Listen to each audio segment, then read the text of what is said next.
Sean. And I'm Dante. Welcome to Tech News Today. Spring break is here. ITC will be on break from April 25th to April 29th. Have a fun and safe vacation, and we'll see you back at ITC in May. Let's send it out to Zhao to see what our weather will be like for spring break. Zhao?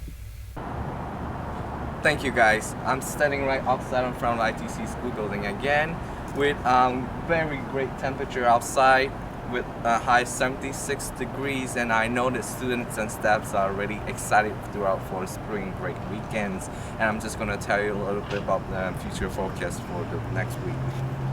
Friday with 68 highs with 38 with lows with 70% chance of precipitation. That will be a little bit of rain coming up tomorrow, with Saturday moving on to 50 with the highest with 32 with the lowest and 0% chance of rain, so it won't be no rain, but the temperature will move out a little bit higher.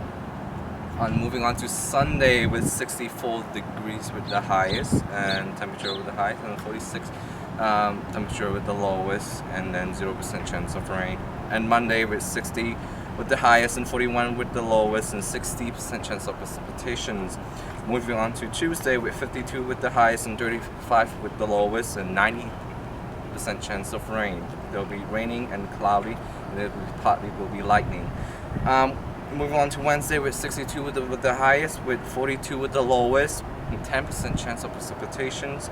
And moving to Thursday with 68 with the highest and 52 with the lowest and 60% chance of precipitations. On to Friday with 67 with the highest and 44 with the lowest, 20% chance of precipitation, and we're going to end up with Saturday with 67 with the highest and 47 with the lowest, with 30% chance of rain. And that is all for the forecast, and I'll back to you guys to the studio. Thanks, Zhao. Now we have some sad news to report. Syracuse University basketball legend Dwayne Washington has died at the young age of 52.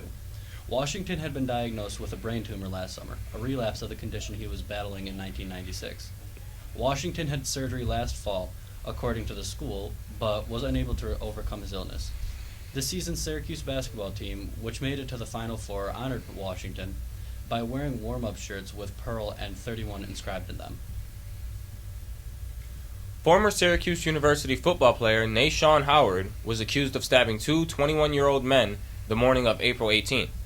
The men he allegedly stabbed were Chauncey Chisholm and Corey Winfield. Howard admitted to Syracuse City Court Judge Ross P. Andrews that he knew the alleged victims. There have been some rumors that Howard was drugged. Sheriff's detective had found a body discovered over the weekend at Onondaga Lake Park outside Syracuse as that of 54-year-old homeless man reported missing earlier this month. The body of Norman Matisse of Syracuse was discovered underneath the leading ramp to the Salt Museum. Authorities say exposure to cold temperatures are shown to have led to his death. The Onondaga Medical Examiner's Office will examine the cause of his death. Matisse was reported missing on April 5th after a concerned friend had not heard from him in a few days.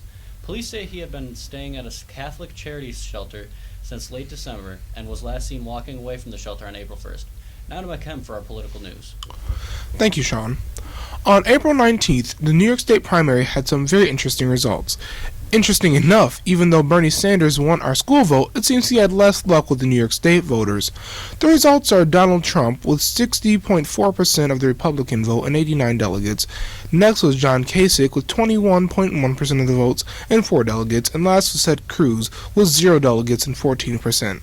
On the Democratic side, we have Hillary leading with 58% of the votes and 139 delegates, and Bernie Sanders with 42% of the votes and 106 delegates. Thanks, Mike M. On April 19th, Trump was making his final pitch to New York. During this speech, he stated, "Because I was down there and I watched our police and our firemen down at 7-Eleven, down at the World Trade Center. Some people have since attacked the Republican frontrunner for stating that he should know it's 9/11, not 7-Eleven. While those in his defense state he was simply referring to the first response team known as 7-Eleven. Now for your entertainment news to keep you entertained over break. Call of Duty Black Ops 3 has just got bigger. Call of Duty Black Ops 3 DLC 2 was just released on April 19th. It is called Eclipse and contains 4 new multiplayer maps called Spire, Knockout, Rift, and Verge, with a new zombie map called Zetsubo no Shima. The DLC is also part of the Call of Duty Black Ops 3 Season Pass. That's it for Tech News Today. See you in May for more news from the Institute of Technology at Syracuse Central.